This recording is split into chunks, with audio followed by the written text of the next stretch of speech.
اللہ وبرکاتہ۔ امید ہے آپ سب احباب خیر وعلیکم و السلام۔ عافیت سے ہوں گے، اور سیر مبارکہ کا جو سفر اللہ تعالیٰ کے فضل سے حضور نبی کریم صلی اللہ علیہ وسلم کی محبت اور آپ کی مبارک زندگی کو اپنانے کی نیت سے ہم نے شروع کیا ہے، خود بھی مطالعہ فرما کے اپنے مطالعہ کو وسعت دینے کے ساتھ ساتھ عمل کی جستجو اور کوشش بھی فرما رہے ہوں گے۔ سیر مبارکہ بڑا عجیب اور پرکشش موضوع ہے۔ ابھی ہم ایک ورکشاپ میں تھے، آج ہی وہ ورکشاپ ہماری مکمل ہوئی اسلام یونیورسٹی فیصل مسجد کیمپس میں، تو حیران ہو جاتے ہیں کہ کیسا اللہ تعالیٰ نے اس موضوع کو اور مضمون کو حضور نبی کریم صلی اللہ علیہ وسلم کی مبارک نسبت کی وجہ سے عظمتوں سے نوازا ہے۔ مین اتنا لٹریچر آ گیا ہے کہ آج بھی بلکہ بات ہو رہی تھی، ہمارے پروفیسر صاحب تھے اوپن یونیورسٹی کے، نئی نئی کتابیں آ رہی ہیں۔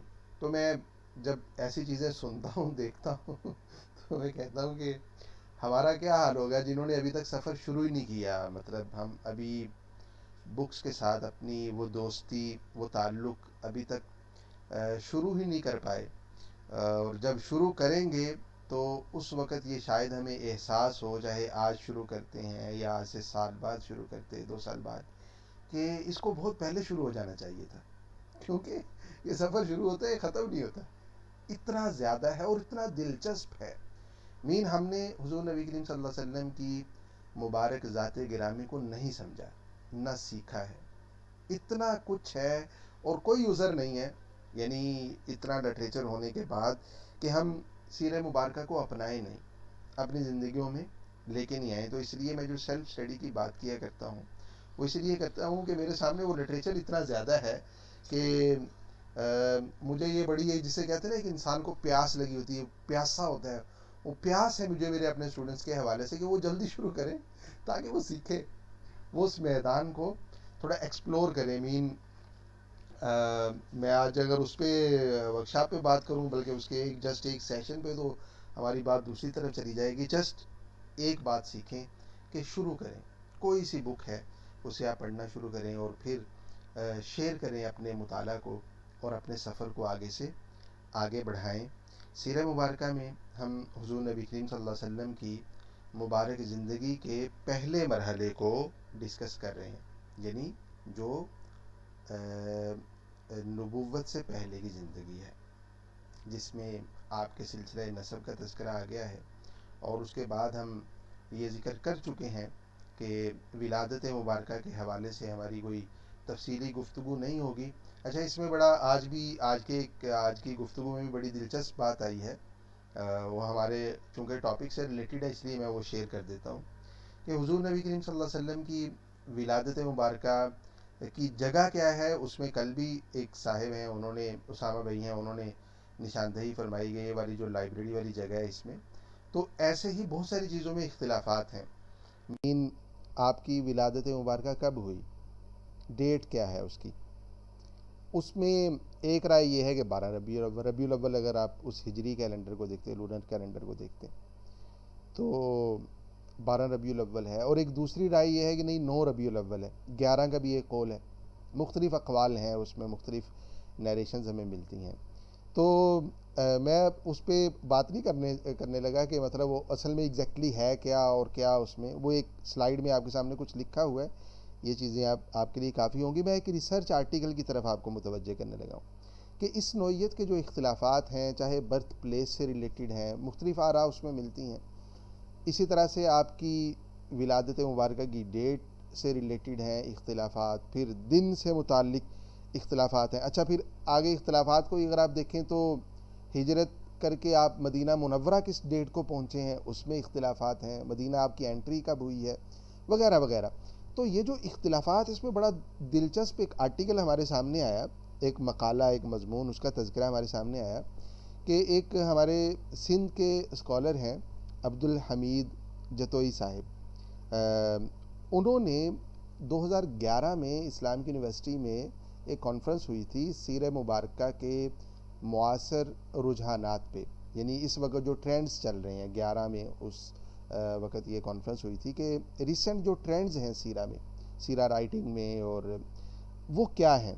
اچھا، ان میں ایک آرٹیکل جو عبدالحمید جتوئی صاحب نے پیش کیا وہ یہ تھا کہ ان کی ریسرچ یہ تھی کہ انہوں نے ان اختلافات کو، جو تاریخی نوعیت کے اختلافات ہیں، انہیں انڈرسٹینڈ کرنے کی اور ان کی ریزنز جو ہیں وہ انڈرسٹینڈ کرنے کی کوشش کی تھی۔ اچھا، اس کی فائنڈنگز بھی بڑی دلچسپ ہیں، جو ایک سمری سی میں ابھی 2-1 لائنز میں شیئر کر سکتا ہوں آپ کے ساتھ، کہ یہ جو اختلافات ہیں اصل میں اس وقت کیلنڈرز بہت زیادہ چلتے تھے۔ ایک جیوش کا کیلنڈر تھا جو بڑا، آپ یہ کہہ لیجیے کہ اسٹرکچر کیلنڈر تھا اور بڑا اسٹرکٹلی اس کو فالو کیا جاتا تھا، اور ایک کیلنڈر عربوں کا تھا۔ انہوں نے کیلنڈر تو یہودیوں کا ہی لیا ہوا تھا لیکن نام اپنے رکھے ہوئے تھے مہینوں کے، ٹھیک۔ اچھا، 2 کیلنڈرز تھے، اب 2 جب کیلنڈرز ہوں گے تو کبھی کوئی چیز جوش کیلنڈر کے اکارڈنگ نیریٹ ہو رہی ہوگی اور کبھی کوئی چیز جو ہے وہ عربی کیلنڈر کے اکارڈنگ نیریٹ ہو رہی ہوگی۔ پھر ہجری کیلنڈر سے ایک تیسرے کیلنڈر کا اضافہ ہوا، 3 کیلنڈرز ایگزسٹ کرتے تھے۔ اچھا، اس میں پھر جو 2 کیلنڈرز ہیں یہودیوں کا اور عربوں کا، اس میں بڑے ایشوز تھے۔ یہودیوں کے کیلنڈر میں ایشو یہ تھا، جس سے آپ کو تھوڑا سا یعنی ان ساری چیزوں کو کمپریہنسولی انڈرسٹینڈ کرنے کی اور ان اختلافات کا جو ریئل کانٹیکسٹ ہے اسے انڈرسٹینڈ کرنے میں آپ کو تھوڑی مدد ملے گی۔ یہودیوں کے کیلنڈر میں یہ ہوتا تھا کہ وہ ہر 2-3 سال کے بعد اپنے کیلنڈر میں 1 مہینے کا اضافہ کرتے تھے۔ یہ جو ڈیفرنس آتا ہے نا چند دنوں کا، گھنٹوں کا، اس وقت مطلب جو بھی ان کی کیلکولیشن تھی اس کے اکارڈنگ جو ڈیفرنس تھا، تو اس ڈیفرنس کو مینیج کرنے کے لیے وہ ہر 2-3-4 سال کے بعد 1 مہینے کا اضافہ کرتے تھے، پورے مہینے کا، یعنی 13 مہینوں کا سال ہوتا تھا، 1 سال ان کا ایسا بیچ میں آتا تھا۔ اچھا، وہ جو 13 جو 1 مہینے کا اضافہ ہے اس کی وجہ سے بہت زیادہ اختلافات نے جنم لیا۔ عربوں میں کیا ہوتا تھا، قرآن کریم نے بھی اس کا تذکرہ کیا ہے کہ وہ مہینوں کو آگے پیچھے کرتے تھے، مہینوں میں رد و بدل کرتے تھے، کیونکہ ان کو مطلب بڑے ان کے شوق تھے نرالے قسم کے۔ آپ نے جاہلی دور کا جو عرب سماج پڑھا ہے اسے ان ڈیٹیل آپ نے پڑھا سید ابو الحسن ندوی رحمہ اللہ کی کتاب سے، بلکہ بہت دلچسپ کتابیں ہیں، ضیاء النبی پیر کرم شاہ اظہری رحمہ اللہ کی کتاب ہے، اس کے جو پہلے 2 والیومز ہیں ان کے اندر ان ڈیٹیل آپ کو عرب ملیں گے، ان کا کلچر ملے گا۔ تو خیر، اس میں آپ نے پڑھا کہ وہ جنگیں بہت کرتے تھے، لڑائی جھگڑا بہت کرتے تھے۔ اچھا، خود سے انہوں نے ایک چیز طے کر رکھی تھی کہ 4 محترم مہینے ہیں پورے سال میں، 12 میں سے 4 مہینے ایسے ہیں جو سب کے ہاں قابل احترام ہیں، اور وہ محترم ہونے کا مطلب یہ ہے کہ ان میں لڑائی جھگڑا نہیں کریں گے، جنگیں نہیں کریں گے، ٹھیک ہے، یہ انہوں نے طے کر رکھا تھا۔ لیکن جنگ کی عادت اتنی زیادہ تھی ان میں اور اتنا کلچر تھا جنگ کا کہ وہ ان مہینوں کو آگے پیچھے کر دیتے تھے۔ سمجھ میں آ رہی ہے؟ فار ایگزامپل محرم میں لڑائی جھگڑا نہیں کرنا، اور ابھی جو محرم ہے یا سفر کے اندر لڑائی جھگڑا نہیں کرنا ہے، رجب کے اندر لڑائی جھگڑا نہیں کرنا، تو سفر ہے فار ایگزامپل، تو محرم ابھی ختم ہونے والا ہے، سفر آئے گا، تو محرم کے بعد سفر کی بجائے کہتے تھے ربیع الاول آ گیا، سفر تھوڑا آگے چلا گیا۔ سمجھ میں آ رہی نا؟ مہینوں کیا کرتے تھے، تبدیل کرتے تھے۔ تو یہ جو تبدیلیاں ہیں، جو آپ یہ کہہ لیجیے کہ کیلکولیٹڈ چیز ہے، سائنٹیفک میتھڈ سے وہ چل رہی ہے، جب آپ اس کو بریک کریں گے اس کے سیکوینس کو تو اس سے پھر اختلافات جنم لیں گے۔ تو ان جو اسکالر تھے، بڑا دلچسپ ان کا وہ مقالہ ہے، ان کا پیپر ہے، تو وہ مطلب جو وہ کہہ رہے کہ جب یہ چیزیں ساری سامنے آئیں تو پھر مجھے سمجھ میں آ گیا کہ اصل ایشوز کس جگہ پہ ہیں۔ ان کا تجسس یہاں سے شروع ہوا تھا کہ اتنے بڑے بڑے انسیڈنٹس ہیں اور پوری تاریخ کا دھارا جن سے بدلا ہے، اور ایک آپ یہ کہہ لیجئے کہ غیر معمولی انقلاب ہے، تو اس کے اندر یہ اختلافات کیسے ہو سکتے ہیں، تو اس کی ریزنز آپ کے سامنے آ گئی۔ تو خیر، برتھ کے حوالے سے ان ڈیٹیل بات ہم نہیں کر سکیں گے، کل میں نے تھوڑا سا عرض کیا تھا، اور ایک جو مین علمی نوعیت کی چیز ہے وہ میں نے آپ سے تھوڑی سی شیئر کر لی ہے۔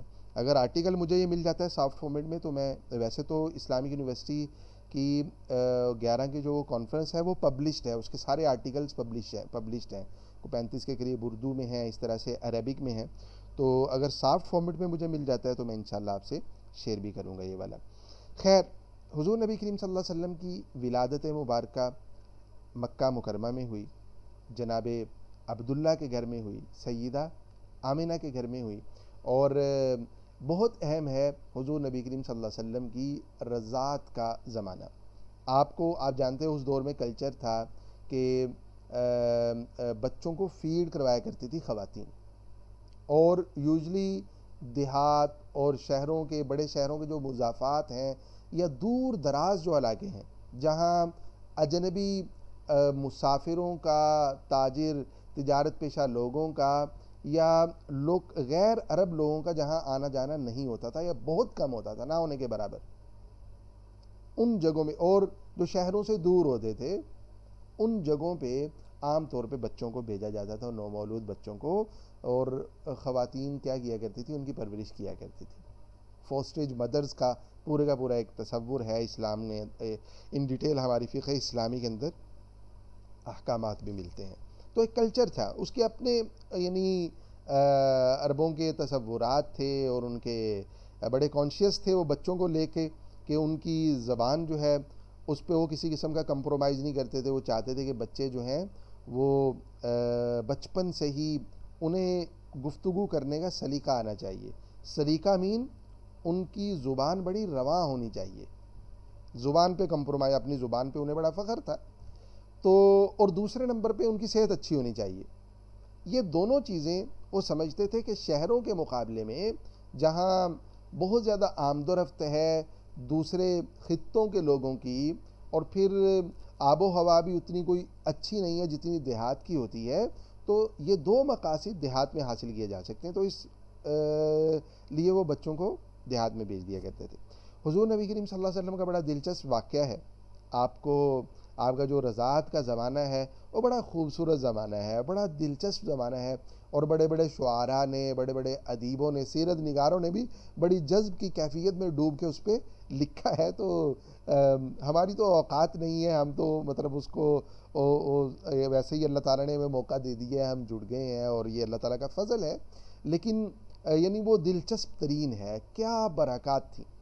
آپ جانتے ہیں کہ حضور نبی کریم صلی اللہ علیہ وسلم کے والد ماجد کا کیا ہو چکا ہے، انتقال ہو چکا ہے، یتیم ہے. اچھا، عربوں کا جو شہروں میں رہتے تھے ان کا بچوں کے حوالے سے تصور یہ تھا، اس لیے وہ بچوں کو دیہات میں بھیجتے تھے. لیکن دیہات سے جو خواتین بچوں کی پرورش کیا کرتی تھیں ان کا جو پرائمری آبجیکٹیو تھا وہ یہ چاہتی تھیں کہ ان کو کوئی معاوضہ ملے. سمجھ میں آ رہی نا، دو طرفہ فائدہ ہوگا نا. جن کی اولاد ہے ان کو تو فائدہ یہ ہے کہ یہ فصیح ہوں، ان کی زبان بڑی اچھی ہو، اور جسمانی طور پہ مضبوط ہوں، وغیرہ وغیرہ، یہ ان کو فائدہ حاصل ہوگا اپنی اولاد کے حوالے سے. اور جو پرورش کرے گی خاتون، جو دیہات سے آئے گی، بچے کو لے کے جائے گی، پھر اس کی دیکھ بھال کرے گی، اس کو یہ ہوتا تھا کہ مجھے جب میں 1-2 سال 6 مہینے بچے کو اپنے پاس رکھوں گی تو مجھے اس کا معاوضہ ملے گا، مجھے سیلری ملے گی اس کی، مجھے کوئی انعام ملے گا. تو یہ دو طرفہ ایک آپ یہ کہہ لیجیے کہ مائنڈ سیٹ تھا، اور اسی کے اکارڈنگ وہ ایک ان کی پرانی تاریخ اور پرانا کلچر تھا، چیزیں چل رہی تھیں. حضور نبی کریم صلی اللہ علیہ وسلم کی ولادت مبارکہ کے کچھ دن بعد خواتین آئی ہیں، اور مختلف دیہاتوں سے، مختلف جگہوں سے خواتین آیا کرتی تھیں. قبیلہ بنو سعد جو طائف کی جانب ایک قبیلہ ہے، ابھی بھی جائیں نا آپ تو آپ کو مطلب یہ ہے کہ طائف کے قریب میں بنو سعد کا قبیلہ ملتا ہے. سمجھ میں آ رہی ہے؟ آپ میں سے میں بھی کوئی گیا ہو بنو سعد میں گیا ہو، کوئی ہے آپ میں سے جنہوں نے قبیلہ بنو سعد جانے کا جنہیں اتفاق ہوا ہو؟ آپ میں سے کوئی ہیں؟ اچھا چلیں. تو قبیلہ بنو سعد جو طائف کے قریب میں آباد ایک قبیلہ تھا، وہاں سے بھی کچھ خواتین آئی تھیں مکہ مکرمہ میں، اور حضور نبی کریم صلی اللہ علیہ وسلم بھی موجود ہیں، اور بچے بھی ہیں مکہ میں. سمجھ میں آ رہی؟ اور بڑا دلچسپ واقعہ ہے کہ ساری خواتین جو بھی آئیں، سیدہ حلیمہ بھی تھیں، اپنے شوہر کے ساتھ آئی تھیں، اور خود ان کا اپنا بیٹا بھی تھا، ان کی اولاد تھی، نورینہ اولاد تھی ان کے پاس اسی سفر میں، اور سواری تھی ان کی. تو کوئی ایک خاتون بھی ایسی نہیں ہے کہ جن کے سامنے حضور نبی کریم صلی اللہ علیہ وسلم کو پیش نہ کیا گیا ہو. لیکن جب پتہ چلتا کہ ان کے تو والد محترم ہی نہیں ہے، یہ تو یتیم بچہ ہے، تو یہ خیال آتا کہ یتیم بچے کی پرورش کر کے ہمیں کیا ملے گا. اچھا، اس سے یہ بھی بات سمجھ میں آتی ہے کہ ہمیشہ جو چیز ظاہری آنکھوں سے نظر آ رہی ہوتی ہے وہ ہمیشہ ضروری نہیں ہوتا کہ یہی حقیقت ہو. دنیا کے اندر جو بڑی بڑی حقیقتیں ہیں وہ عام طور پہ کم نظر آتی ہیں. سب سے بڑی حقیقت خداوند تعالیٰ کی ہے. یعنی یہ بھی ایک بڑی دلچسپ کتاب ہے، میں نے بہت پہلے پڑھی تھی. اب مجھے مولانا محمد میاں رحمہ اللہ کی کتاب ہے، محمد میاں نام ہے مصنف کا، ہندوستان کے مصنف تھے، اور کتاب کا نام تھا شاید دین کامل یا اس نوعیت کا، مجھے یاد نہیں، بہت پہلے کو 21 سال پہلے کی بات ہے. تو اس میں انہوں نے لکھا تھا کہ جو حقیقت جتنی بڑی ہوتی ہے وہ اتنی ہی کم نظر آتی ہے. انہوں نے کہا کہ ایٹم کی انہوں نے مثال دی کہ ایٹم اس سے تباہی ہو جاتی ہے لیکن اس کو دیکھا نہیں جا سکتا، اس کے دیکھنے کے لیے ایک پورا پروسیس ہے، اس کو آپ کو فالو کرنا پڑتا ہے. سمجھ میں آ رہی نا؟ اچھا، ہوا ہے، حقیقت ہے، نظر نہیں آتی، بہت کم، مطلب اس کو آپ محسوس کر سکتے ہیں. انہوں نے پھر اللہ تعالیٰ کے وجود پہ اس کو دلیل بنایا کہ اللہ تعالیٰ اس کائنات کی سب سے بڑی حقیقت ہے، اس کی دلیل یہ ہے کہ نظر ہی نہیں آتی. ایک اپنا انداز ہے اس آرگومنٹ کا. تو خیر، حضور نبی کریم صلی اللہ علیہ وسلم کے حوالے سے وہ جو ایک لاجک تھی کہ کیسے ہمیں تو کچھ بھی نہیں مل سکے گا، تو نہیں لیا کسی نے بھی. سیدہ حلیمہ سعدیہ نے بھی نہیں لیا تھا حضور نبی کریم صلی اللہ علیہ وسلم کو. انہوں نے بھی، آپ یہ کہہ لیجیے کہ کائنڈ آف ریفیوز کر دیا تھا کہ نہیں، میں کسی اور بچے کو ہی تلاش کرتی ہوں جن کے والد بھی ہوں، تاکہ جب میں لوٹاؤں تو مجھے کچھ ملے بھی. سمجھ میں آ رہی؟ لیکن حلیمہ سعدیہ کو کوئی اور بچہ ملا نہیں. ایٹ دا اینڈ جب واپس ہونے لگے تو انہوں نے کہا کہ خالی کیوں جانا ہے، خالی اتنی دور سے آئے، ابھی خالی جائے، چلے لے کے چلتے. کیا بات، حضور نبی کریم صلی اللہ علیہ وسلم کو لیا گود میں تو ان کی تو دنیا ہی بدل گئی، جہان بدل گیا، ان کی زندگی بدل گئی، سب کچھ بدل گیا، پوری کائنات کو انہوں نے اپنی گود میں اٹھا لیا. سمجھ میں آ رہی نا؟ تو خیر، حضور نبی کریم صلی اللہ علیہ وسلم 2 سال تک سیدہ حلیمہ سعدیہ کے پاس رہے ہیں، قبیلہ بنو سعد کے اندر. اچھا، وہاں حضور نبی کریم صلی اللہ علیہ وسلم کا وقت گزرا، اور اس کے بعد پھر 2 سال کے بعد وہ آئیں واپس لے کے حضور نبی کریم صلی اللہ علیہ وسلم کو اپنی والدہ محترمہ کے پاس سپرد کرنے کے لیے. لیکن اچھا، اس میں سیرت نگار کہتے ہیں کہ مکہ مکرمہ میں وبا پھیلی ہوئی تھی، مکہ میں وبا پھیلی ہوئی تھی، اور اس وجہ سے سیدہ حلیمہ سعدیہ حضور نبی کریم صلی اللہ علیہ وسلم کو دوبارہ واپس لے گئیں. لیکن میں عرض کیا کرتا ہوں کہ وبا جو پھیلی ہوئی تھی مکہ میں، یعنی واقعہ تو آپ کے ذہن میں ہے نا، میں اس لیے بہت مختصراً جا رہا ہوں کہ 2 سال حضور نبی کریم صلی اللہ علیہ وسلم قبیلہ بنو سعد میں رہے، اور دستور یہی تھا کہ بچے 2 سال کے بعد واپس آ جایا کرتے تھے اپنے گھروں میں، کیونکہ وہ جو ایک مقصد تھا وہ حاصل ہو جاتا تھا اس ٹائم میں، جو عرب حاصل کرنا چاہتے تھے. تو حضور نبی کریم صلی اللہ علیہ وسلم کو جب 2 سال بعد واپس لے کے آئیں سیدہ حلیمہ سعدیہ، تو سیرت نگار لکھتے ہیں کہ اس وقت مکہ میں وبا پھیلی ہوئی تھی، اس لیے ساتھ لے گئیں سیدہ حلیمہ سعدیہ. لیکن میں عرض کیا کرتا ہوں کہ وبا جو ہے وہ ٹھیک ہے پھیلی ہوگی، لیکن وہ 2 مہینے رہی ہوگی، 6 مہینے رہی ہوگی، 1 سال رہی ہوگی. یہ کیا وجہ ہے کہ سیدہ حلیمہ سعدیہ واپس لے کے گئی اور 2 سال تک اپنے پاس رکھا مزید؟ 2 سال 4 سال حضور نبی کریم صلی اللہ علیہ وسلم سیدہ حلیمہ سعدیہ کے پاس رہے ہیں. اس کی کیا وجہ؟ اس کی وجہ یہ ہے کہ سیدہ حلیمہ سعدیہ واپس کرنا ہی نہیں چاہتی تھی. ان کو ایسی دل لگی، وارفتگی، محبت ہو گئی تھی حضور نبی کریم صلی اللہ علیہ وسلم سے کہ وہ بہانے ڈھونڈ رہی تھی کہ کس طرح سے مزید مجھے وقت آپ کے ساتھ گزارنے کا موقع ملے، اور وہ اس میں کامیاب ہوئی. یعنی وہ جو وبا تھی اس کو بنیاد بنایا، وہ ایک ان کے لیے بہانہ بن گیا، اور وہ حضور نبی کریم صلی اللہ علیہ وسلم کے ساتھ مزید 2 سال گزارے انہوں نے۔ اور میں سمجھتا ہوں کہ وہ 4 سال کے بعد بھی واپس نہ کرتی اگر شک صدر کا واقعہ نہیں آتا۔ وہ تو شک صدر کا واقعہ ہوا نا حضور نبی کریم صلی اللہ علیہ وسلم کا، سینہ مبارک چاک ہوا، اور اس کی جو تفاصیل ہمیں ملتی ہیں سیرت کی بکس کے اندر کہ اس واقعے کو دیکھ کے وہ گھبرا گئے، کیونکہ آپ قریشی ہیں، بنو ہاشم سے ہیں، اگرچہ آپ کے والد ماجد کا انتقال ہو گیا ہے لیکن آپ کا خانوادہ بہت عظیم خانوادہ ہے، تو بچے کی جان جب وہ فکر لاحق ہوئی تو پھر سیدہ حلیمہ سعدیہ لے کے اور حضور نبی کریم صلی اللہ علیہ وسلم کو اپنی والدہ ماجدہ کے سپرد کیا۔ اچھا، اس دوران بھی یہ جو 4 سال کے بعد واپسی ہے، اس کا مطلب یہ نہیں ہے کہ سال میں صرف 2 مرتبہ ہی اپنی والدہ محترمہ سے ملاقات ہوئی حضور نبی کریم صلی اللہ علیہ وسلم کی، درمیان میں بھی آنا جانا رہتا تھا۔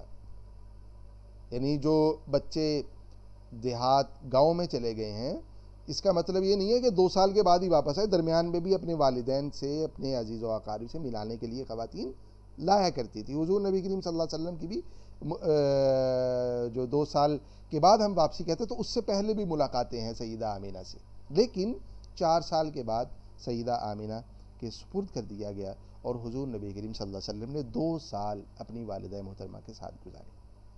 یہ 2 سال ہی ہیں اکٹھے، جو 2 سال سیدہ آمینہ کے ساتھ گزرے حضور نبی کریم صلی اللہ علیہ وسلم کے، وہ یہی قبیلہ بنو سعد سے واپسی کے بعد ہے۔ اچھا، حضور نبی کریم صلی اللہ علیہ وسلم کی والدہ ماجدہ، والدہ تو والدہ ہوتی نا، ماں تو ماں ہوتی، یعنی سیدہ حلیمہ سعدیہ وہ اس طرح سے والدہ نہیں تھیں، بائی برتھ حضور نبی کریم صلی اللہ علیہ وسلم کے ان کے بیٹے نہیں تھے، وہ رضائی والدہ ہیں، لیکن ایسا خوبصورت اور ایسا تعلق ہے، بچہ تو کوئی بھی ہو ماں کو بڑا پیارا ہوتا ہے، یہ تو حضور نبی کریم صلی اللہ علیہ وسلم، یعنی جنہیں کہا جاتا ہے وجہ تخلیق کائنات۔ اللہ رب العزت قرآن کریم میں ارشاد فرماتے ہیں انک لفی اعیننا، آپ ہماری نگاہوں میں بستے ہیں، وتقلبک فی الساجدین، جب آپ سجدہ کرنے والوں کے بیچ سے گزر رہے ہوتے ہم آپ ہی کو دیکھ رہے ہوتے۔ عظمت، بلندی بیان سے ماورا ہے، ہم بیان نہیں کر سکتے۔ تو حضور نبی کریم صلی اللہ علیہ وسلم کے ساتھ جو والدہ ماجدہ کا تعلق ہے، آپ کو اپنی والدہ محترمہ سے جو تعلق تھا، وہ چھوٹے تھے، تو خیر ہم ان تفاصیل میں نہیں جا رہے۔ حضور نبی کریم صلی اللہ علیہ وسلم کی عمر مبارک جب 6 سال ہوئی تو سیدہ آمینہ آپ کو لے کے اپنے ننہال گئی ہیں، حضور نبی کریم صلی اللہ علیہ وسلم کے ننہال، آپ کے ماموں سے ملاقات کروانے کے لیے، اور ایک بہت بڑی وجہ تھی کہ آپ کے والد محترم کی قبر پہ بھی حاضری ہو۔ سمجھ میں آ رہی نا، جب 6 سال عمر ہوئی تو حضور نبی کریم صلی اللہ علیہ وسلم کو لے کے گئی۔ کہاں لے کے گئی ہیں؟ حضور نبی کریم صلی اللہ علیہ وسلم کا ننہال کہاں پہ تھا؟ شاباش، مدینہ کے قریب تھا، مدینہ کے قریب میں تھا۔ کون سی جگہ تھی؟ پتہ مجھے بھول گیا۔ ابوا کہا جاتا ہے اس جگہ کو۔ آپ جو وہاں رہ رہے ہیں ان کو بہت اچھے سے آئیڈیا ہوگا، ورنہ مطلب مدینہ منورہ ابھی بھی وہ جگہ فیمس ہے، مطلب ایسے نہیں ہے کہ وہ غیر معروف جگہ ہے۔ مقام ابوا جو ہے وہاں حضور نبی کریم صلی اللہ علیہ وسلم کے والد اس کے قریب میں مقام ابوا، تو سیدہ آمینہ کا انتقال ہوا ہے، لیکن مدینہ منورہ کے قریب میں یہ جگہ ہے، تو مدینہ منورہ حضور نبی کریم صلی اللہ علیہ وسلم کا ننہال بھی ہے، آپ کے والد محترم کا انتقال بھی وہاں پہ ہوا، اور تو ننہال سے کی زیارت کے لیے اور اپنے والد ماجد کی قبر پہ حاضری کے لیے حضور نبی کریم صلی اللہ علیہ وسلم کو لے کے گئی ہیں، اور اسی سفر میں واپسی پہ جب ابوا پہنچی ہیں، اچھا ایک بہت فیمس غزوہ بھی ہے، شروع میں ہوا بالکل ابتدائی زمانے میں، غزوۃ الابوا، یہ اسی جگہ پہ حضور نبی کریم صلی اللہ علیہ وسلم کی والدہ محترمہ کا جہاں پہ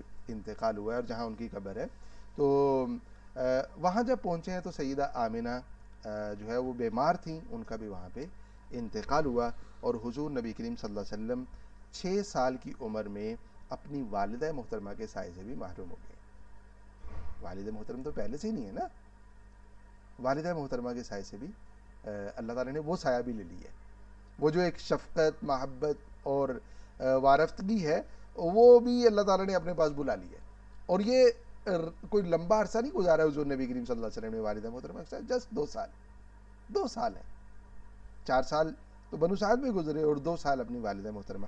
تو حضور نبی کریم صلی اللہ علیہ وسلم کی والدہ محترمہ کی خادمہ تھی ام ایمن، وہ لے کے حضور نبی کریم صلی اللہ علیہ وسلم کو مکہ مکرمہ میں واپس آئی ہیں اور اپنے دادا جان کے سپرد کیا.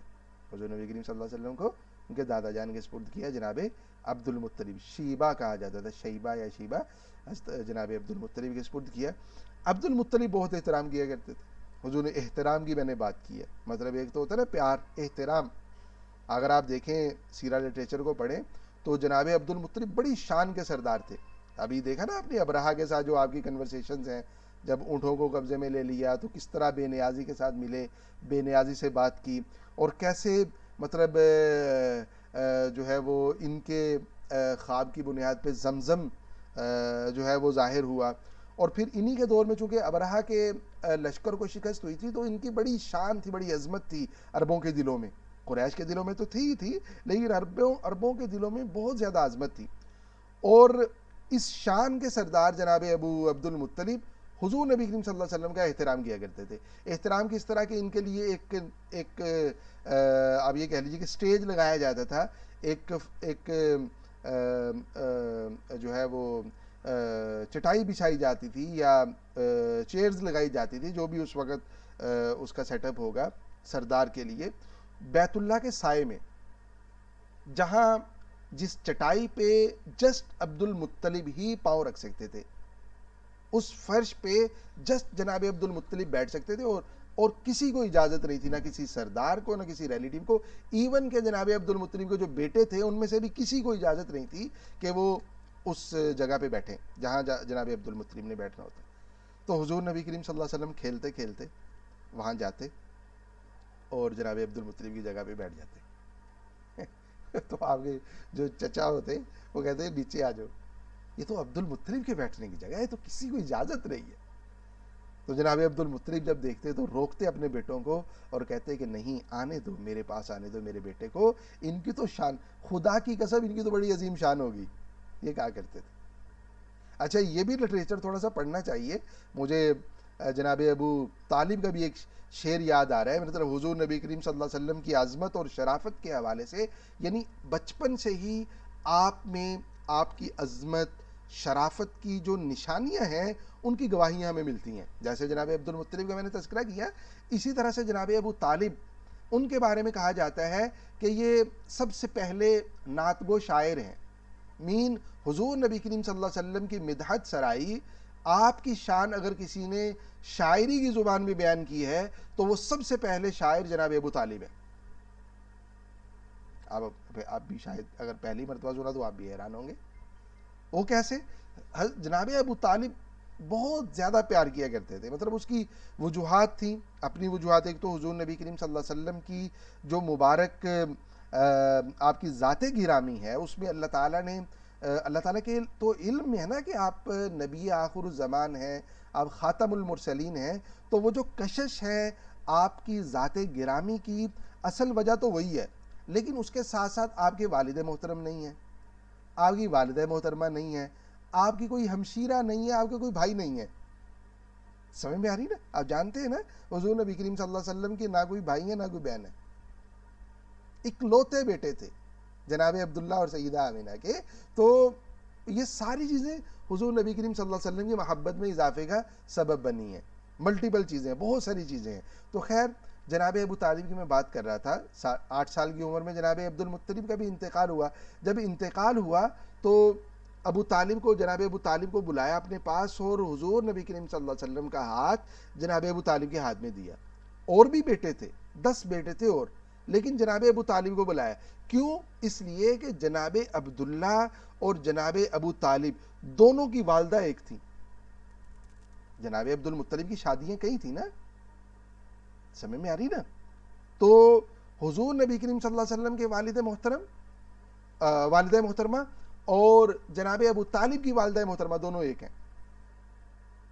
یہ جس طرح سے باپ شریک ہیں اسی طرح سے ماں شریک بھی ہیں. تو سگے چچا ہیں حضور نبی کریم صلی اللہ علیہ وسلم کے, تایا جان ہے حضور نبی کریم صلی اللہ علیہ وسلم کے. تو بلایا اور وعدہ لیا کہ میرے بیٹے کی حفاظت کرو گے, میرے بیٹے کا خیال رکھو گے. جناب عبد المطلب نے جناب عبد المطلب نے وعدہ لیا. اچھا یہ جو چیزیں آپ دیکھ رہے ہیں نا, عربوں میں بچوں کے حوالے سے اتنا کلچر نہیں تھا, اتنا کانشیس, مطلب ان سے پیار, ان سے محبت, ان کی آپ بعض احادیث مبارکہ میں پڑھیں تو بعض سردار کہتے ہیں حضور نبی کریم صلی اللہ علیہ وسلم جب بچوں سے پیار کرتے تھے, بچوں سے جب ان کو گود میں اٹھاتے تھے, ان کو بوسہ دیتے تھے یا ان سے محبت کا اظہار کرتے تھے, تو بعض سرداروں کے ہمیں اقوال ملتے, وہ کہتے ہیں آپ یہ کیا کر رہے ہیں, ہم تو ایسے نہیں کرتے. سخت دل لوگ تھے. لیکن حضور نبی کریم صلی اللہ علیہ وسلم کے حوالے سے جو ہمیں رویے نظر آتے ہیں آپ کی فیملی کے, وہ عربوں کے اس کلچر سے بہت مختلف تھے. بعض دفعہ ان واقعات کو سن کے دیکھ کے لگتا ہے کہ عربوں کا پورا کلچر یہ تھا کہ بچوں کو اسی طرح سے وہ ویلیو کرتے, ایسے نہیں تھا. اس لیے تو آپ کے چچا آپ کو روک رہے ہیں. لیکن جناب عبد المطلب, جناب ابو طالب جو رسپیکٹ دے رہے ہیں وہ اس کلچر سے ہٹ کے تھا, وہ اس سے تھوڑا مختلف تھا, وہ اس سے ایکسٹرا تھا, بہت ایکسٹرا تھا. تو خیر جناب ابو طالب ان کی کسٹڈی میں آئے جب آپ کی عمر مبارک 8 سال ہوئی ہے. اور میں عرض کر رہا تھا کہ بہت خیال کیا کرتے تھے, اور سب سے پہلے نعت گو شاعر ہیں. اور وہ کیسے, ایک مرتبہ سردار بھی تھے بنو ہاشم کے جناب ابو طالب, اور مکہ کے اندر جو حاجیوں کی خدمت ہے, حاجیوں کا جو اکرام ہے, وہ جناب ابو طالب اور بنو ہاشم کی ذمہ داری تھی. بنو ہاشم کی ذمہ داری تھی. یہ بڑے پرانے زمانے, ہاشم جناب ہاشم کا میں تذکرہ پچھلے سیشن میں کر چکا ہوں کہ حاجیوں کو کیسے انہوں نے کھانا کھلایا تھا جب قحط کا زمانہ تھا. تو بارشیں نہیں ہو رہی اور ایک قحط کی سی کیفیت بنی ہوئی جناب ابو طالب کے زمانے میں. تو حضور نبی کریم صلی اللہ علیہ وسلم کے نعت گو شاعر ہونے کی جو میں بات کر رہا ہوں, تو سیرت نگاروں نے لکھا ہے کہ جب لوگوں نے درخواست کی جناب ابو طالب سے کہ آپ کوئی دعا کریں, بارش برسے, یہ جو قحط کی کیفیت ہے یہ دور ہو, تو جناب ابو طالب گھر سے آئے اور ایک بہت خوبصورت اور ایک چمکتے دمکتے چہرے والے ایک نوجوان, ایک آپ یہ کہہ لیجیے نو عمر بچہ جو ہے وہ جناب ابو طالب کے ہمراہ تھا, ان کا ہاتھ تھاما ہوا تھا, اور ان کو لے کے وہ آئے ہیں بیت اللہ کے اندر, اور ان کی کمر بیت اللہ کے بالکل ساتھ لگا کے کھڑے ہو گئے ہیں. اور اس وقت انہوں نے جو ہے وہ دعا کی ہے اللہ تعالیٰ سے, اور بارش برسنے لگ گئی ہے. مطلب اس کے بعد بارش ہوئی ہے. اور اس کے بعد جناب ابو طالب کی یہ اشعار بہت زیادہ فیمس ہوئے کہ جناب ابو طالب فرمایا کرتے تھے وَأَبْيَضُ يُسْتَسْقَى الْغَمَامُ بِوَجْهِهِ ثَمَارُ الْيَتَامَى وَعِصْمَةٌ لِلْأَرَامِلِ. یہ شعر ہے جو میں نے ابھی آپ کے سامنے عرض کیا ہے, یہ عربک زبان میں ہے. وَأَبْيَضُ يُسْتَسْقَى الْغَمَامُ بِوَجْهِهِ ثَمَارُ الْيَتَامَى وَعِصْمَةٌ لِلْأَرَامِلِ. حضور نبی کریم صلی اللہ علیہ وسلم کے حوالے سے آپ ذرا اس کی ٹرانسلیشن دیکھیں خود سے. وہ خوبصورت ترین اور پیارا چہرہ جس کا وسیلہ دے کے بادلوں سے برسنے کی دعا کی جاتی ہے. سمجھ میں آ رہی نا. تو حضور نبی کریم صلی اللہ علیہ وسلم کی جو بچپن کے اندر ہی آپ یہ کہہ لیجئے کہ آپ کی جو عظمت ہے, آپ کی جو شرافت ہے, آپ کے اندر وہ ہوتا ہے نا, یعنی کہ ایک دیکھنے سے ایک چیز دل میں اور ذہن میں آ رہی ہوتی ہے کہ یہ نوجوان, یہ جو شخص ہیں یا جو ہستی ہیں یہ تو بڑی عظیم ہیں. بعض لوگوں کو ہم دیکھتے ہیں, ان کے چہروں کو دیکھتے ہیں, بعض نوجوانوں کو ہم دیکھتے ہیں تو چہرے سے پاکیزگی, شرافت, دیانت, امانت وہ بڑی ظاہر ہو رہی ہوتی ہے, بڑی چھلک رہی ہوتی ہے. تو بچپن کے بارے میں حضور نبی کریم صلی اللہ علیہ وسلم کی جو روایات سیرت ہیں آپ کے بچپن کے حوالے سے, تو جنہوں نے ان کو کوڈ کیا ہے, جن لوگوں نے جن کا آپ سے ریلیشن رہا ہے, ان کے تاثرات کو جنہوں نے قلم بند کیا ہے, تو ان سے یہ بالکل بخوبی اندازہ لگایا جا سکتا ہے کہ آپ کے دیکھنے والی ہر آنکھ نے آپ میں شرافت دیکھی, آپ میں عظمت دیکھی, آپ میں پاکیزگی دیکھی, اور آپ میں بلندی دیکھی. سمجھ میں آ رہی نا. جناب عبد المطلب کا میں نے تذکرہ کیا, جناب ابو طالب کا. تو خیر جو اہم بات ہے جس کو میں چاہتا ہوں کہ میں تھوڑا سا اس پہ ٹائم دوں, وہ حضور نبی کریم صلی اللہ علیہ وسلم کی مصروفیات ہیں جناب ابو طالب کی کسٹڈی کے زمانے میں. حضور نبی کریم صلی اللہ علیہ وسلم کی عمر مبارک 8 سال تھی جب جناب ابو طالب کی اس میں آئے ہیں, پرورش میں آئے ہیں, نگہداشت میں آئے ہیں. اور اس وقت تک جناب ابو طالب آپ کے ساتھ کھڑے رہے ہیں جب تک کہ جناب ابو طالب کا انتقال نہیں ہوا. کب انتقال ہوا؟ سن 10 نبوی میں جا کے, سوشل بائیکاٹ کے بعد. اور کتنا ٹائم بنتا ہے یہ آپ ذرا تھوڑا سا دیکھیے. 40 سال میں پروفٹ صلی اللہ علیہ وسلم کو نبوت ملی ہے اور 8 سال میں کسٹڈی میں آئے ہیں, تو 32 ایئرز ہیں پروفٹ ہوڈ سے پہلے کے اور 10 ایئرز ہیں پروفٹ ہوڈ کے بعد کے. یہ آلموسٹ 42 ایئرز بنتے ہیں. 42 سال 42 سال. بچپن میں وہ سایہ شفقت تھے اور جب نبوت کا اعلان کیا تو وہ سیسا پلائی ہوئی دیوار تھے جناب ابو طالب حضور نبی کریم صلی اللہ علیہ وسلم کے. بہت احسانات ہیں, بہت احسانات ہیں جناب ابو طالب کے حضور نبی کریم صلی اللہ علیہ وسلم پہ. سمجھ میں آ رہی نا؟ تو خیر حضور نبی کریم صلی اللہ علیہ وسلم حضرت جناب ابو طالب کے احسانات کے باوجود اس محبت, شفقت اور وہ جو ایک تعلق ہے اور تعلق کی گہرائی ہے, وہ تعلق محبت کا بھی ہے, احترام کا بھی ہے, ہر اس کے اندر وہ خوبی موجود ہے جو ہونی چاہیے. اس کے باوجود حضور نبی کریم صلی اللہ علیہ وسلم نے ریئلائز کی, جب آپ کی عمر مبارک کوئی 12 سال تھی, آپ نے ریئلائز کیا کہ جناب ابو طالب بڑے عیالدار ہیں. عیالدار کہتے ہیں مطلب جن پہ ذمہ داریاں بہت ہیں اور اخراجات بہت ہیں لیکن آمدن نہیں ہے. جناب ابو طالب کو بہت مالدار نہیں تھے, آپ لوگ جانتے ہیں نا, جناب ابو طالب وہ بہت مالدار نہیں تھے, صاحب اولاد ضرور تھے, اولاد بہت تھی. اچھا, اب اولاد ہے, آمدن کم ہے, تو ظاہر بات ہے کہ اخراجات تو جناب ابو طالب کی ہی ذمہ داری ہیں. تو جناب ابو طالب اخراجات کیا کرتے تھے. حضور نبی کریم صلی اللہ علیہ وسلم کا نہ صرف یہ کہ جناب ابو طالب بلکہ آپ کی جو اہلیہ ہیں سیدہ فاطمہ جناب ابو طالب کے گھر والے, وہ بھی حضور نبی کریم صلی اللہ علیہ وسلم کا بہت خیال رکھا کرتے تھے. بلکہ ان کے بارے میں آتا ہے کہ بچوں کے لیے جو کھانا بنتا تھا, کیونکہ بچے زیادہ تھے, کھانا تھوڑا ہوتا تھا, تو وہ حضور نبی کریم صلی اللہ علیہ وسلم کے لیے خصوصیت کے ساتھ آپ کا کھانا الگ کر دیا کرتی تھی پہلے ہی, تاکہ اور کوئی کھائے نہ کھائے, حضور نبی کریم صلی اللہ علیہ وسلم ضرور کھائے. سمجھ میں آ رہی نا؟ تو خیر حضور نبی کریم صلی اللہ علیہ وسلم نے جب یہ ریئلائز کیا تو آپ بچپن سے ہی, یہ آپ کا مزاج تھا جو صحابہ کرام رضی اللہ عنہ نے بھی ڈیویلپ کی, میں آپ نے ٹرانسفر کیا, اور اپنی امت کے اندر بھی آپ نے امت میں بھی یہ تعلیم دی کہ آپ بوجھ نہیں تھے حضور نبی کریم صلی اللہ علیہ وسلم کبھی بھی. جناب ابو طالب بوجھ نہ سمجھتے, لیکن آپ نے یہ سمجھا کہ مجھے اپنے اخراجات خود سے مینیج کرنے چاہیے بچپن سے. یعنی 10 11 12 سال کی عمر تو نہیں ہوتی. اب ہم بھی اپنے بچے ہیں, ان کو دیکھیں اپنے, تو 12 سال میں وہ بچہ جو ہے وہ انکم جنریٹ کرنا شروع کر دی. تو حضور نبی کریم صلی اللہ علیہ وسلم نے یہ محسوس فرمایا اور آپ نے دیکھا کہ کیا ممکن ہے, جو ممکن تھا آپ نے کیا, اور پھر اس میں شرمائے نہیں. اس کلچر کو اگر آپ دیکھیں تو سرداروں کی جو اولاد تھی, جو بڑے بڑے خانوادے تھے گھرانے, ان کے بچے کام نہیں کرتے تھے, لیکن اگر کوئی کرنا شروع کرتے تھے جوانی میں تو وہ ٹریڈ کیا کرتے تھے, تجارت کیا کرتے تھے. آپ جانتے ہیں عربوں کا جو ذریعہ آمدن تھا وہ تجارت تھی.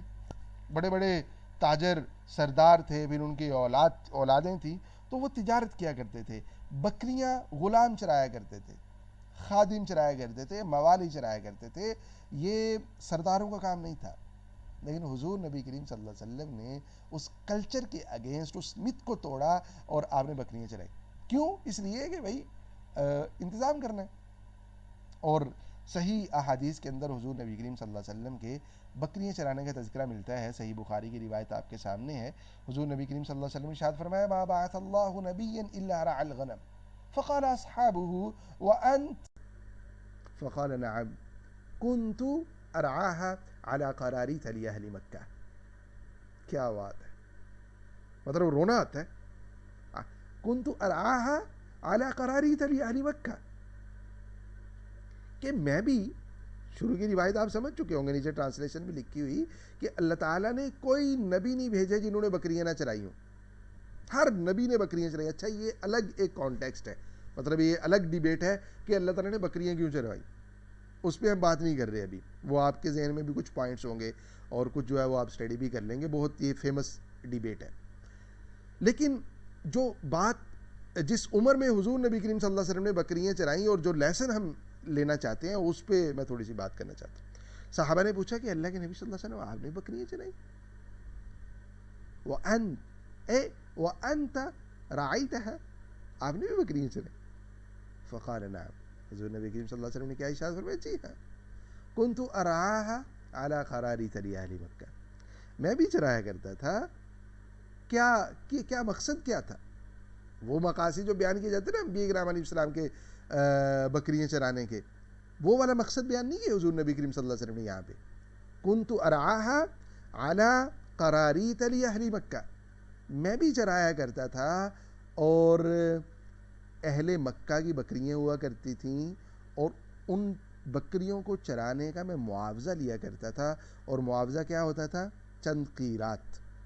قیرات کس کو کہتے ہیں؟ درہم کے ایک چھوٹے سے حصے کو. جس طرح سے روپے کے اندر پیسے، اب تو پیسے بھی انڈرسٹینڈ کرنا بھی، ڈالر کے اندر کیا ہوتا ہے؟ ڈالر کے اندر ڈالر کو میں بھی اچھے سے انڈرسٹینڈ کرتے ہوں. ڈالر کے آگے سینٹس کیا ہوتے ہیں؟ سینٹس سینٹس سینٹس ہوتے ہیں. تو آپ یہ کہہ لیجئے کہ کتنے سینٹس ہوتے ہیں ایک ڈالر میں؟ 100. 100 ہوتے ہیں. تو آپ یہ کہہ لیجئے کہ ایک درہم کے 100 سینٹس ہیں، تو آپ 10 سینٹس کے بدلے میں بکریاں چرایا کرتے تھے. سر اس کا مطلب جیسے آنا کہتے ہیں 1 روپے آنا، کے. بالکل، وہ میں نے اس لیے نہیں بولا، میں نے کہا پیسہ سمجھ نہیں آئے گا تو آنا کیا سمجھ آئے؟ آنا تو اس سے بھی پہلے کی بات ہے. آنا تو پیسہ سر ہمارے ٹائم کا ہے، پیسہ 100 پیسے ہوتے تھے، لیکن آنے تو 16 آنے تو بہت پہلے کے ہیں. بہت پہلے کی ہیں. تو پیسہ اگر آپ انڈرسٹینڈ کر رہے ہیں تو آپ یہی کہیے کہ ایک درہم میں 100 پیسے ہیں، تو حضور نبی کریم صلی اللہ علیہ وسلم چند پیسوں کے بدلے میں بکریاں چرایا کرتے. اچھا، بکریاں چرانا جو ہے نا، اس میں اسباق جو میں نے عرض کی انبیاء کرام علیہ السلام کے حوالے سے دیکھیں تو بہت سے ہیں، لیکن جس ایج میں اور جس مقصد کے حصول میں حضور نبی کریم صلی اللہ علیہ وسلم نے بکریاں چرائی ہیں، اور بھی آبجیکٹیوز تھے، لیکن یہ والا جو اس روایت کی روشنی میں ہمارے سامنے آ رہا ہے، تو اس سے میں سمجھتا ہوں کہ ہمارے سامنے کوئی آپشن نہیں رہ جاتا کہ ہمیں کوئی کام ملے اور میں یہ کہہ کے ریجیکٹ کر دوں یہ میرے سٹیٹس کے اکارڈنگ نہیں ہے. یہی میں کہوں کہ نہیں، میں نے تو بابا جانی کی جو ہے نا انکم اسی سے وہ کرنا ہے، خود مجھے کرنے کی ضرورت نہیں ہے. شیخ میں کچھ ایڈ کرنا چاہوں جی گا. Please please. اس میں نا یہاں بک ہے ایک ابوظہبی کے حوالے سے، یہاں کے یو اے کی، اس میں بھی انہوں نے نا یہ پورا ڈیٹیل سے لکھا ہے کہ جب 12 سال کا عرب کا کوئی بھی بچہ ہو جاتا تھا تو اس کو سمندر میں جانا پڑتا تھا. تو یہاں ان کا بزنس ہوتا تھا آئل سے پہلے کہ پرلز لے کے آنے تھے سمندر میں سے. تو وہ 2 منٹ کا ہوتا تھا اور 1 منٹ باہر رہنا ہوتا تھا. تو جو بچہ 12 سال کا ہوتا تھا وہ اس کا مطلب اسے گھر سے نکال دیتے تھے کہ اب تم نے جا کے کمائی کرنی. تو یہ عرب کا رول رہا ہے کہ 12 سال کے بچے کو انڈیپینڈنٹ کرنا. تو لیکن آج جو ہے نا وہ 25 سال کا بچہ بھی وہ ماں باپ سے پوچھ رہا ہوتا کہ میں کیا کروں کیریئر میں. آپ تو یہ عرب کے لیے بڑا یہ پہلے سے ہے کہ وہ لکھ کرتے، لیکن آہستہ سے جب پیسہ آ جاتا ہے تو پھر وہ کیا کہتے ہیں انسان سیٹل ہو جاتا ہے، تو پھر وہ چیزوں کو بھول جاتا ہے. بالکل صحیح فرما رہے ہیں. ہمارے ہاں بھی بعض قومیں ہیں، ان کے ہاں کلچر ہے، ہم دیکھتے ہیں، لیکن اس کے جس طرح سے انہوں نے اڈاپٹ کیا ہے تو بہت ساری دوسری چیزوں پہ وہ کمپرومائز کر رہے ہوتے ہیں. اصل یہ ہے کہ بیلنسڈ وے میں، اور یہ کلچر جس وقت کی ہم بات کر رہے ہیں اس وقت کے عربوں میں نہیں ہے، ان کے بچوں میں نہیں ہے. سمجھ میں آ رہی نا؟ وہ بڑے آپ یہ کہہ لیجیے کہ مالدار سردار تھے. مثال کے طور پہ ولید ابن المغیرہ ہے، اس کے بچے خالد رضی اللہ تعالیٰ عنہ، ولید بن ولید، دوسرے جو بھائی ہیں حضرت خالد رضی اللہ عنہ کے باپ شریک، والدہ ان کی اور تھیں، تو انہوں نے تو بکریاں نہیں چرائیں. سمجھ میں آ رہی نا؟ آس بن وائل کے بیٹے، انہوں نے بکری نہیں چرائیں. حضرت اکرمہ بن ابو جہل کے بیٹے ہیں حضرت اکرمہ رضی اللہ تعالیٰ عنہ، انہوں نے بکری نہیں چرائیں. تو حضور نبی کریم صلی اللہ علیہ وسلم نے چرائی. کیونکہ انہوں نے کیوں نہیں چرائی؟ اس لیے کہ وہ سردار کے بیٹے تھے. آپ نے کیوں چرائی؟ اس لیے کہ اگر باوجود اس کے کہ آپ سردار کے بیٹے ہیں، لیکن آپ بوجھ نہیں بننا چاہتے دوسرے پہ. وہ بوجھ سمجھتا بھی نہیں ہے، وہ بوجھ سمجھتے بھی نہیں جناب ابو طالب، لیکن حضور نبی کریم صلی اللہ علیہ وسلم چاہتے ہیں نہیں. اچھا، اس میں یہ بھی نہیں تھا کہ جناب ابو طالب عیالدار ہیں تو حضور نبی کریم صلی اللہ علیہ وسلم ان کو کما کے دے رہے ہوں کہ آپ اپنے بچوں پہ خرچ کریں، کیونکہ قراریت وہ تو تھوڑے سے ہوتے تھے بہت، لیکن آپ کما رہے ہیں کہ کم از کم میں اپنا خرچہ تو نکال سکتا ہوں. یعنی جناب ابو احساس جو ہے نا وہ انتہا کا، ان جو خودداری ہے وہ آپ کو اپنی سیلف سوچ پہ نظر ہے. ڈیپینڈنٹ. جی، سیلف ڈیپینڈنٹ. سیلف ڈیپینڈنٹ، بالکل سیلف ڈیپینڈنٹ. اور اس کے ساتھ ساتھ خودداری جسے کہتے ہیں نا، خودداری کو کیا کہیں گے انگلش میں؟ کوئی کہہ سکتے ہیں؟ کوئی آسان سا کوئی ورڈ ہو اس کے لیے. سیلف رسپیکٹ کہتے ہیں, کیا کہتے ہیں, ڈگنیٹی ڈگنیٹی کہتے ہیں, ڈگنیٹی ڈگنیٹی کہتے ہیں. تو خودداری وہ آپ کو اپنی پیک پہ نظر آئے گی, سمجھ میں آ رہی نا. اور اسی طرح سے آپ اگر پڑھیں نا ڈاکٹر رمضان سعید البوطی رحمہ اللہ کی کتاب فقہ السیرہ کو, تو اس میں حضور نبی کریم صلی اللہ علیہ وسلم کے بکریاں چرانے سے جو لیسنز مل رہے ہیں ان کو بھی آپ پڑھیں. اچھا, اس میں کچھ چیزیں انہوں نے 3 کے قریب لیسنز لکھے ہیں, لیکن ان سے ہٹ کے بھی آپ کو بے شمار اسباق ملتے ہیں. جتنی بھی فقہ السنہ پہ کتابیں فقہ السیرہ پہ لکھی گئی ہیں, آپ ان کو 1 بائی 1 پڑھیں. ہر کسی نے اپنے اپنے ذوق کے مطابق اس سے اسباق نکالے. مثال کے طور پہ میں سمجھتا ہوں کہ اس میں عاجزی بھی ہے, حضور نبی کریم صلی اللہ علیہ وسلم کا تواضع بھی ہے, کہ سردار وہ جو ایک کلچر ہے کہ وہ تو بکریاں نہیں چرایا کرتے, غلام بکریاں چرایا کرتے. آپ نے کہا کوئی بات نہیں, ہم بھی چرائیں گے اگرچہ ہم سردار کی اولاد بنو ہاشم سے ہے, لیکن ہم بھی, کیونکہ آپ کے مزاج میں شروع سے ہی عاجزی تھی, انکساری تھی, بڑا پن نہیں تھا, بڑائی نہیں تھی. تو یہ چیزیں ہمارے لیے بھی ہیں. مین انسان کو سیکھنا چاہیے حضور نبی کریم صلی اللہ علیہ وسلم کا یہ جو مبارک اسوہ ہے, جو بچپن کی زندگی کا اسوہ ہے. میں سمجھتا ہوں کہ آج ہمارے بڑوں کے لیے اس میں سبق ہے. اور اسپیشلی ہم نے جو اپنے یہاں ٹرینڈ سیٹ کر لیے, کلچر سیٹ کر لیا ہے, اور اس کی وجہ سے بڑی پیچیدگیاں پیدا ہوتی ہیں, اسپیشلی ان فیملیز کے اندر جہاں کمبائن فیملی سسٹمز ہیں. مطلب ایک کما رہا ہوتا ہے, باقی 10 کھا رہے ہوتے ہیں. بھائی آپ بھی کمائے نا, جوائنٹ فیملی سسٹمز کے اندر. اور پھر ہمارے ہاں جو اب بچوں نے وہ گلیمرائز اسے کرنا کہتے ہیں یا کیا, مطلب انہوں نے اپنے لیے ایک چیز سیٹ کی ہوتی. اچھے سے آپ کو بڑے سے بڑے ٹارگٹس رکھنے چاہیے, لیکن ہمارے ہاں ہم بھی بچوں کو پڑھاتے ہیں, اسٹوڈنٹس ہیں وہ سیٹ کر لیتے ہیں اور اس سے نیچے کمپرومائز کرنے کے لیے تیار نہیں ہوتے. مین انہوں نے سیٹ کر لیے کہ میں نے فلاں کمپنی میں فلاں والی جاب مجھے چاہیے, بس وہ شروع ہی وہاں سے کرنا چاہتے ہیں. مین اگر اس سے کم ان کو مل بھی رہا ہوگا تو فارغ رہنا وہ گوارا کر لیں گے, کام کرنا گوارا نہیں کریں گے. وہ کہیں گے نہیں ابھی تو ہمارے اسٹینڈرڈ کا ملا نہیں ہے نا انہیں, ابھی تو ہمارے اسٹینڈرڈ کا جب ملے گا تو آپ کریں گے. یعنی فارغ رہنا یہ اسٹینڈرڈ ہے, کام کرنا اسٹینڈرڈ نہیں ہے. بالکل شیخ, یہ بڑی آپ نے نا معذرت کے ساتھ بڑی اہم مثال یہ آپ علیہ الصلوۃ والسلام کے سلمان آصفی صدیقی صاحب کو میں سنتا ہوتا ہوں, تو وہ بھی ان چیزوں کے گرد گھومتے ہیں. لیکن یہ جو حدیث سے آپ نے جو پوائنٹ دیا ہے نا آج, یہ پوائنٹ مطلب یہ انہی ساری باتوں کو اس کا ساری باتوں کا احاطہ کرتا ہے کہ جو ہے نا بچوں کو سیلف ڈیپینڈنٹ اور انڈیپینڈنٹ کرنا, اور خاندان میں معاشرے میں ایک دوسرے کو ہیلپ کرنا. تو یہ بہت اچھا پوائنٹ اس سے آج نا ملا ہے, الحمدللہ, جزاکم اللہ خیر. بہرحال ہمارے ذہن میں جو ہم نے بچپن سے سنا ہے وہ آپ علیہ الصلوۃ والسلام کی تربیت بکریوں کو, میں نے بھی بکریاں چرائی ہیں, اور وہ اسی لیے کہ وہ بڑا صبر کرنا پڑتا ہے. وہ تو بڑی فیمس چیزیں ہیں نا, صبر ہے وہ جی جی جو انبیاء کرام علیہ السلام کے ذریعے سے ہوا, اس میں وہ سارے اسباق ہیں. لیکن اسپیسیفکلی اگر آپ یعنی اس کانٹیکسٹ کو دیکھیں, اس ٹائم پیریڈ کو دیکھیں, وہ مبارک ایج دیکھیں, تو آپ بہت آسانی کے ساتھ اس نتیجے پہنچ جائیں گے کہ وہ مقاصد بھی حاصل ہو رہے ہیں, اور اس کے ساتھ ساتھ جو دیگر مقاصد تھے جو حضور نبی کریم صلی اللہ علیہ وسلم کے پیش نظر تھے وہ حاصل ہو رہے ہیں.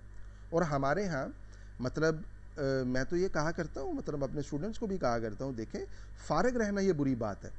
آپ مثال کے طور پہ بیچلر کر لیتے, بی ایس کر لیا, بی ایس سی ایس ہیں, اے آئی میں ہیں یا سی وائی میں ہیں, اور جاب نہیں مل رہی, کسی قسم کا کوئی وہ اس میں نہیں ہو رہی, سال 2 سال فارغ رہیں گے. میں تو کہتا ہوں بھائی پیٹرول پمپ پہ اگر آپ کو جاب مل رہی ہے, آپ پیٹرول ڈال سکتے, آپ کو رزق حلال مل رہا ہے, آپ کریں. جب اچھا مل جائے آپ سوئچ کر جائیں اس طرف. آپ کو اگر ٹھیلا لگانا پڑے, صحابہ کرام رضی اللہ عنہم نے لکڑیاں کاٹی ہیں, اپنے کندھوں پہ اٹھائی ہیں, مارکیٹ میں لا کے بیچیں. صحابہ سے زیادہ عظمت کن کی ہے؟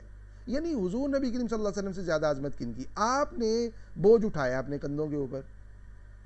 حضرت عبد الرحمن ابن عوف رضی اللہ عنہ عشرہ مبشرہ میں سے ہیں, وہ مدینہ کی مارکیٹ میں بنو قینقاع کے بازار میں جایا کرتے تھے, اور وہاں جا کے کیا کیا کرتے تھے؟ بوریاں اٹھایا کرتے تھے, بوجھ اٹھایا کرتے تھے, وہاں پہ مزدوری کیا کرتے تھے. مطلب اس بالکل میں شیخ, تو ان میں امام احمد بن حنبل جو تھے وہ بہت زیادہ غریب تھے. وہ بھی باقاعدہ اپنی کلاسز ان کو چھوڑنی پڑتی تھی محنت کرنے کے لیے. وہ لکڑیاں اٹھاتے تھے اور محنت کر کے پھر آ کے کلاس, بعض اوقات ان کی مس بھی ہو جاتی تھی.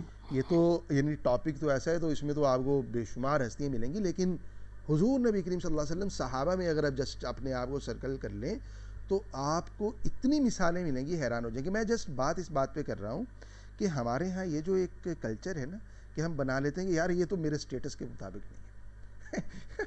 مطلب میں وہاں ان سے سوال کرتا ہوں بچوں سے کہ آپ مجھے بتائیں کہ فارغ رہنا یہ آپ کے سٹیٹس کے مطابق ہے؟ یعنی فارغ رہنا نو ایشو، کام کرنا، پیٹرول پمپ پہ کام کرنا ایشو ہے، فارغ رہنا ایشو نہیں ہے. تو یہ والی چیز نہیں تھی صحابہ میں. صحابہ حضور نبی کریم صلی اللہ علیہ وسلم، آگے چل کے بات کریں گے. میں نے وہ آرٹیکل جو آپ سے شاید شیئر کیا ہے، UMT لاہور سے میرا ایک آرٹیکل پبلش ہوا تھا، تو میں نے اس میں یہ چیز لکھی ہے کہ آپ دیکھیں دور نبوی کو، پروفٹ صلی اللہ علیہ وسلم کو جو چیلنجز درپیش ہوئے ان میں سے ایک چیلنج وہ فقر اور فاقہ بھی تھا، افلاس تھا. اس سوسائٹی کے اندر غربت بہت زیادہ تھی، یعنی طبقات تھے. سردار تو آپ کو نظر آ رہے ہیں نا، لوگوں کے مال بھی ہتھیارے، لوٹ مار بھی کر رہے اور وغیرہ وغیرہ. لیکن وہاں مانگنے والے بھکاریوں کی یونینز بنی ہوئی تھیں. پروفٹ صلی اللہ علیہ وسلم نے ان مانگنے والی یونینز کو نہ صرف توڑا، نہ صرف یہ کہ ان کو فقر اور افلاس سے روکا، بلکہ ان کو اپنے قدموں پہ کھڑا کیا. اب دیکھیں میں نے اس میں کچھ پوائنٹس لکھے ہوئے کہ آپ نے یہ والا ان کو لائن دی. مطلب صحابہ ایک مانگنے کے لیے آتے تھے حضور نبی کریم صلی اللہ علیہ وسلم کے پاس بھی. آپ کے بھی انداز مختلف تھے، کبھی ضرورت پوری کر دیتے، کبھی دعا دے دیتے، کبھی کوئی انداز ہوتا. آپ کا مستقل اسوہ تھا کہ آپ لوگوں کو روزگار دیتے تھے. اور روزگار کے لیے بھی ہم بعض دفعہ جب روزگار کی بات کرتے ہیں ہم کہتے ہیں کہ ہمیں لاکھوں انویسٹ کرنا پڑے گا. نو، آپ جسٹ ایک درہم سے روزگار دے دیتے تھے، ایک دینار سے روزگار دے دیتے تھے. مطلب وہ صحابی آئے، آ کے کہا کہ میری ضرورت پوری کیجئے، کھانے کے لیے کچھ نہیں. پروفٹ صلی اللہ علیہ وسلم نے پوچھا آپ کے گھر میں کچھ ہے؟ انہوں نے کہا کہ جی ایک پیالہ ہے لکڑی کا اور ایک چٹائی ہے. آپ نے فرمایا لے آؤ. بیچ دیا، انہی کے گھر کے سارے سامان کو بیچ دیا. اب یہ دیکھنے کو تو بڑی حیران کن چیز ہے، لیکن کیا ہوا؟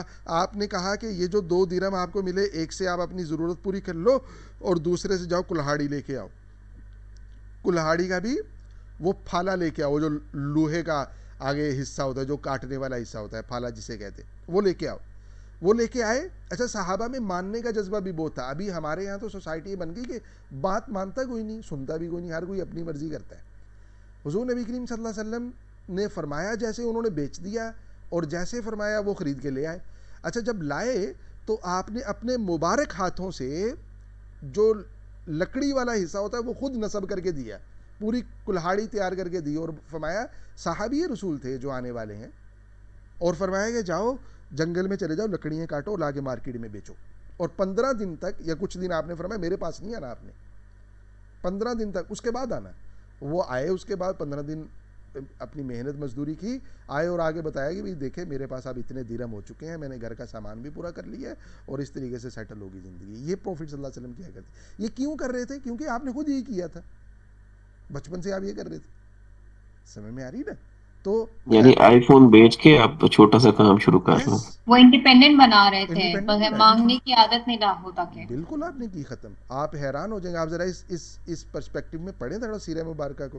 یعنی ڈاکٹر جواد علی لکھ رہے المفصل فی تاریخ العرب قبل الاسلام فی الجاہلیہ، کہ جو میں نے ابھی یونینز کا تذکرہ کیا ہے کہ عربوں کے انہوں نے باقاعدہ اس کے عہدے ہوتے تھے یونینز کے. یونینز میں جو فقراء کی مانگنے والے بھکاریوں کی یونینز تھیں ان کے عہدے ہوتے تھے. جیسے ریجنز تقسیم کرتے ہیں نا بڑی آرگنائزڈ کمپنیز کے، یہ نارتھ ریجن ہے، یہ ویسٹ ریجن ہے، اور یہ سینٹرل ریجن ہے. ریجنز ہوتے تھے، پھر ہر ریجن کے جو ہیں وہ ڈائریکٹر ہیں وہاں پہ. مطلب آپ ان کو ڈائریکٹر کہہ لیں یا ان کو آپ مینیجر کہہ لیں، مینیجرز ہوا کرتے تھے. یہ باقاعدہ تقسیم بڑے آرگنائزڈ یہ وے تو میں ابھی بھی ہے، پاکستان میں بھی ہے، اور UAE میں تو ہم لوگ بڑے بدنام ہوئے اس وجہ سے. ہے. یہاں بھی باقاعدہ یہ آرگنائزڈ وے میں ہوتا ہے یہ کام. میں یہ عرض کر رہا ہوں کہ اگر آج ہوتا ہے تو ہمارے پاس ہے سیرہ مبارکہ. دیکھیں کہ آپ نے ویلفیئر جو ایکٹیویٹیز پرفارم کی ہیں، آپ نے کس طرح سے اس سوسائٹی اور سماج سے، جس کے بارے میں مورخین لکھ رہے کہ بھئی وہاں یونینز بنی ہوئی تھیں، آپ نے نہ صرف یہ کہ یونینز کو ختم کیا بلکہ وہاں بھکاری نظر نہیں آتے. یعنی ایسا آپ نے سوسائٹی سماج بنا دیا کہ اگر کوئی مانگنے والا نظر آ جاتا تو حیرانگی ہوتی کہ بھئی آپ مانگ رہے ہو. حضرت عمر رضی اللہ عنہ کے زمانے میں دیکھیں آپ، مطلب میں واقعات پھر میرے ذہن میں آ رہے لیکن میں ان کو سکپ کرتے ہوئے آگے بڑھتا ہوں. حضرت عمر رضی اللہ عنہ کے زمانے میں حیران ہوتے ہوئے کیا کر رہے ہو آپ، اور چلیں چھوڑتے ہیں اس کو. تو خیر، حضور نبی کریم صلی اللہ علیہ وسلم نے بکریاں چرائیں اور لوکیشن کیا تھی میں اس پہ بھی بات کرنا چاہتا تھا، لیکن آپ دیکھیں ایک دو میں آپ کو میپس دکھاتا ہوں. یہ جو کس جگہ پہ آپ نے بکریاں چرائیں، جو مکہ جاتے ہیں تو یہ میں چاہتا ہوں کہ مطلب ان کے ذہن میں ہو کہ یہ والی پلیس ہے. ابھی تو وہ ساری مکہ، ابھی کہہ لیجیے بیت اللہ اس کے مضافات میں وہ ساری جگہ آ گئی، پہلے وہ مکہ سے باہر ہوتی تھی شہر سے. اگر آپ دیکھیں اس ماؤنٹین کے اندر آپ کو اجیاد ماؤنٹین نظر آ رہے ہیں، اجیاد صغیر اور کبیر ہے، ٹھیک ہے، یہ اجیاد کبیر ہے اور یہ اجیاد صغیر ہے. اچھا اس میں تھوڑا سا واضح نہیں ہے، اس پکچر میں بھی ماؤنٹین کی پکچر میں نے پتہ نہیں لی ہے، اس میں دیکھیں یہ جو ماؤنٹین نظر آ رہا ہے نا آپ کو بیک پہ. اچھا ابھی تو یہ بھی نہیں ہے نا یہاں، اس کا کیا ہوا یہ بھی میں آپ کو بتاتا ہوں. یہ بھی نہیں ہے آج، تو یہ بھی نہیں ہے. یہ اوپر ایک فورٹ بنا ہوا ہے، اس کو اجیاد فورٹ کہا جاتا تھا، یہ خلافت عثمانیہ کے دور میں تھا. یہ ایگزیکٹلی اس پہاڑ پہ ہے جس کے مضافات میں پروفٹ صلی اللہ علیہ وسلم بکریاں چرایا کرتے تھے. سمجھ میں آ رہی؟ آج یہاں پہ کیا ہے، کوئی بتا سکتا ہے مجھے؟ پکچرز دکھا کلاک دے. ٹاور. شاباش، کلاک ٹاور ہے یار، دیکھ رہے ہیں بالکل صحیح فرمایا. کلاک ٹاور جس جگہ پہ بنا ہوا ہے اجیاد ماؤنٹین تھا یہاں پہ، اور اس کی سراؤنڈنگز کے اندر پروفٹ صلی اللہ علیہ وسلم بکریاں چرایا کرتے تھے. تو خیر کچھ چیزیں ہم نے ڈسکس کی ہیں حضور نبی سر کریم میرا صلی ایک اللہ علیہ کوشچن وسلم تھا. کی. میں سوالات لیتا ہوں، تو کل کے لیے آپ تھوڑا سا پڑھ کے آئیے ٹائم اینڈ ہو بادر رہا آف ہے. فجار کو اور اس سے آگے والے حصوں کو. سوالات لے لیتے ہیں پھر ختم کرتے ہیں. جی سر آپ کہہ کلاس رہے ہیں اینڈ کہ ہو رہی ہے. نبی صلی اللہ علیہ وسلم